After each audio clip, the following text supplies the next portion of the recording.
ஆட்சிகளுக்கு அடுத்து தான் அமைச்சர் இடம்பெற்றிருக்காங்க. இதை பற்றி நீண்ட கால எங்களுடைய ஆசை இன்றைக்கு ஓரளவுக்கு நிறைவேறி இருக்கிறது. பராபவ ஆண்டில் தமிழ்நாட்டில் காங்கிரஸ் ஆட்சி வீட்டுக்கு அனுப்பப்பட்டு திராவிட இயக்கம் ஆட்சிக்கு வந்தது. அதே பராபவ ஆண்டு இந்த ஆண்டில் புதிய ஆட்சியில் காங்கிரஸ்காரர்கள் மந்திரியாக இருக்கிறார்கள். திராவிட இயக்கம் முற்றிலுமாக ஒதுக்கப்பட்டிருக்கிறது. இது இயற்கையாக நடந்திருக்கிற ஒரு மாற்றம். இந்த மாற்றம் என்பது காங்கிரஸ் கட்சியில் இருக்கிறவர்களுக்கு என்னை போன்றவர்கள் என்ன நினைக்கிறோம் கேட்டால், இன்றைக்கு இந்தியாவில் இருக்கிற எல்லா மாநிலங்களும் பார்த்தாலும் கூட ஒரு ஆட்சி எப்படி இருக்க வேண்டும் என்பதற்கு இலக்கணமாக ஆண்ட தமிழக தலைவர் காமராஜ் ஆண்ட இந்த மண்ணில்தான் எல்லா மாநிலத்திலும் காங்கிரஸ் வீழ்ந்தது, மீண்டும் எழுந்தது. ஆனால் தமிழ்நாட்டில் இந்த 59 ஆண்டுகளாக வரவில்லை. மீண்டும் இப்பொழுது 59 ஆண்டுகளுக்கு பின்னாலே 2 பேர் அமைச்சராக இருக்கிறார்கள்.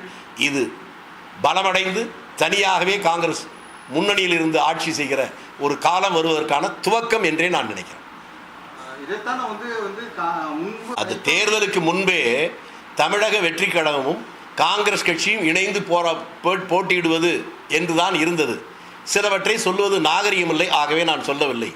இதில் பெரிய அளவுக்கு திமுக பணபலத்தின் மூலமாக குறுக்கு வழியிலே எங்களை ஒரு சிக்கலான நிலையில் உருவாக்கின்ற வகையிலே கூட்டணியை உருவாக்கினார்கள். அதனுடைய விளைவு தான் நீங்கள் புதுசாக இப்போ 5 பேர் ஜெயிச்சிருக்காங்க திமுக ஆதரவு சொல்கிறவங்களுக்கு சொல்கிறேன். இந்த வெற்றி பெற்றிருக்கிற 5 தொகுதிகளில் மாயவரம் ஒன்றை தவிர மற்ற 4 தொகுதிகளிலும் இதுவரை திமுக வெற்றி பெற்றதே இல்லை. அப்போ யார் ஆதரவுனா யார் ஜெயிச்சிருக்காங்க? எங்கள் ஆதரவு எங்கே பலம் இருக்கோ அங்கே தான் நாங்கள் ஜெயிச்சிருக்கோம். அவங்க ஆதரவில் இல்லை. அவங்க ஜெயிச்சிருக்கல எத்தனை இடத்துல 1000 ஓட்டு 500 ஓட்டு இருக்கோ அதெல்லாம் கணக்கு பண்ணி பார்த்தா என்னென்னு தெரிஞ்சிடும். ஆகவே அவங்க பேசுவதில் உண்மை இல்லை, நேர்மை இல்லை. அவருடைய பேச்சில் உண்மை இல்லை, நடவடிக்கையில் நேர்மை இல்லை. அதனால தான் அவங்க வீழ்ந்திருக்கிறாங்க. உதாரணத்துக்கு உங்களுக்கு சொல்கிறேன். இப்போ திருச்சி இருக்குது, உள்கட்சியிலேயே அவங்களுக்கு திமுகவுக்கு எதிர்ப்பு வந்தது. திருச்சியில் லால்குடி, துறையூர், முசிறி, ஸ்ரீரங்கம் இந்த 4 தொகுதியும் திமுக எம்எல்ஏ தானே. அந்த சிட்டிங் எம்எல்ஏ 4 பேரையும் வீட்டுக்கு அனுப்பிச்சு புதுசாக போட்டால் அவன் தன்னுடைய எதிர்ப்பை காட்டுவானா இல்லையா? இது மாதிரி தமிழ்நாடு முழுக்க எப்போதும் இல்லாத அளவுக்கு திமுகவுக்கு எதிராக திமுகவில் நீண்ட காலங்கள் இருந்தவர்களே எதிராக இருந்தார்கள் என்பதை புரிஞ்சுக்கணும். ஒன்றே வேணா ஸ்பெஷலாக சொல்கிறேன்.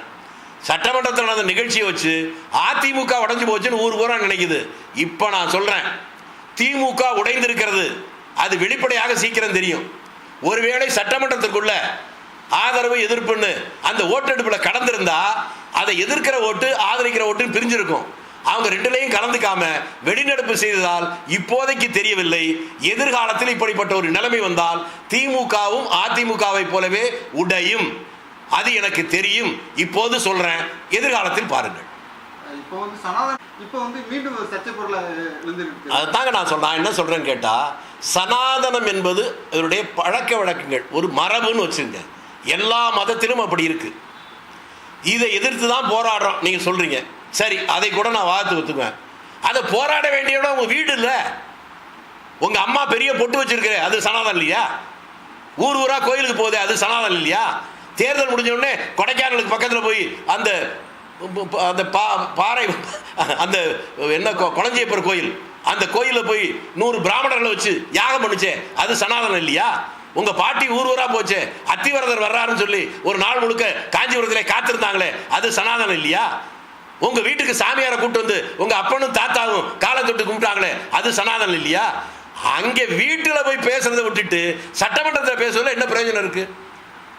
இது அவர்களுக்கு பெரும் பாதிப்பை உண்டாக்கும். அதற்காக இல்லை.